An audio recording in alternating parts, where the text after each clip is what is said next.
GI tag के बारे में उसको इंक्वायरी करना पड़ेगा, उसको ये देखना पड़ेगा कि अच्छा जीआई टैग इनको अलॉट हुआ है तो कितने दिन के लिए अलॉट हुआ है, इसके पीरियड क्या है, ये तो देखना पड़ेगा।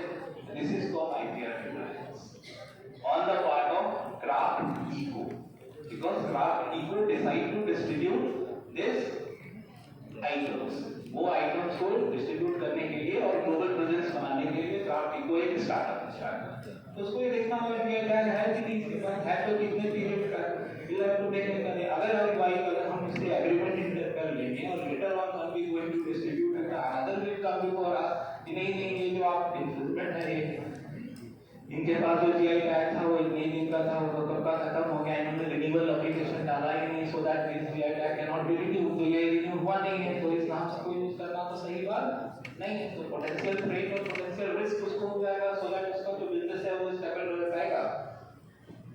If they face problem in future, so here the stability of business will be compromised if they fail to do the IPR due diligence before entering into an agreement with this Pasmina Sal and Madhubani Limited. अगर वो ये नहीं करेंगे तो वो fail हो गए। So this way we are talking to the IPR due diligence. इसीलिए IPR due diligence को करना जरूरी है, क्योंकि ये जो क्राफ्ट की को बिजनेस करना चाहिए ये तो क्या इनोवेटिव आइडिया है, यार जितने भी हैंडीक्राफ्ट है उसको लेकर के एक्सपोर्ट करके ग्लोबल बिजनेस बनाएंगे, ये उनका एक स्टार्टअप है। This is just an hypothetical example, not to take connect with this reality, ठीक है।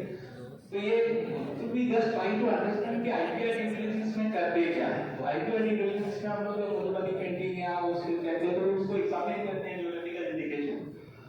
So here the due diligence requires certificate of each verified GI registration, ensure authenticity and registration, and secure suppliers agreement to confirm GI norms. इतना में तो हमको due diligence करना पड़ेगा। Now second thing is the copyright. Copyright के respect में करना पड़ेगा, design pattern and artwork in the handicraft में भी एलिजिबल फॉर द प्रोटेक्शन, क्योंकि डिजाइन पैटर्न एंड आर्टवर्क जो है उस हैंडीक्राफ्ट का वो तो प्रोटेक्टेड है कॉपीराइट से। तो ये देखना पड़ेगा कि इनका जो डिजाइन है, इनका जो पैटर्न है, इनका जो आर्टवर्क है, इन सारे का वेदर इसका जो रजिस्ट्रेशन पीरियड है वो कितना है और वो क्या सही में कंपनी के पास है उसका, जिससे वो व्यक्ति उसको असाइन कर सकता है। क्योंकि हम लोगों ने जाना कि अगर इंटेलेक्चुअल प्रॉपर्टी राइट आपको मिला है तो you have right to exclusive use, otherwise as well as you will prevent other to unauthorized use. अगर आपके पास है तो आप उसको प्रिवेंट कर सकते हैं। और you have entitled to assign this, you can also transfer it. तो आप ट्रांसफर उसको करेंगे क्राफ्ट इको को, तो आपके पास तो पहले जो कॉपीराइट होना चाहिए वो सही होना चाहिए। तो विल आल्सो चेक की डिजाइन पेटेंट एंड आर्टवर्क जो भी है वो उसका वो कॉपीराइट प्रोटेक्टेड है या नहीं है। उस रिस्पेक्ट में Craft Eco ensure that these products have a licensing agreement for those artistic work।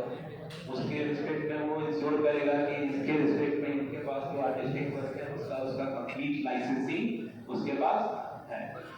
Then trademark के रिस्पेक्ट में भी वो इंक्वायरी करेगा, Craft Eco plan to brand collection label Eco testing. अब क्राफ्ट इको तय किए कि हम इसको ब्रांड करेंगे इको हेरिटेज के नाम से, हम अपने क्राफ्ट इको का ब्रांड नेम रखेंगे इको हेरिटेज के नाम से। तो क्राफ्ट इको को भी इंश्योर होना पड़ेगा, जैसे कि ऐड किया मैंने कि जो क्रिएटर है उसको पहले इंश्योर होना पड़ेगा कि ब्रांड इको के नाम से हम क्राफ्ट इको अपने कंपनी का नाम रख रहे हैं और उसका ब्रांड रख रहे हैं ब्रांड इको हेरिटेज। तो उसको ट्रेडमार्क में ये इंश्योर होना चाहिए इको हेरिटेज नाम से कोई ट्रेडमार्क रजिस्टर्ड पहले से तो है या नहीं है, उसके बारे में उसको पहले इंक्वायरी करना पड़ेगा। और इंक्वायरी करने के बाद ये इंश्योर होगा कि ये जो इको हेरिटेज है वो मेरा ट्रेडमार्क बन सकता है या नहीं बन सकता है।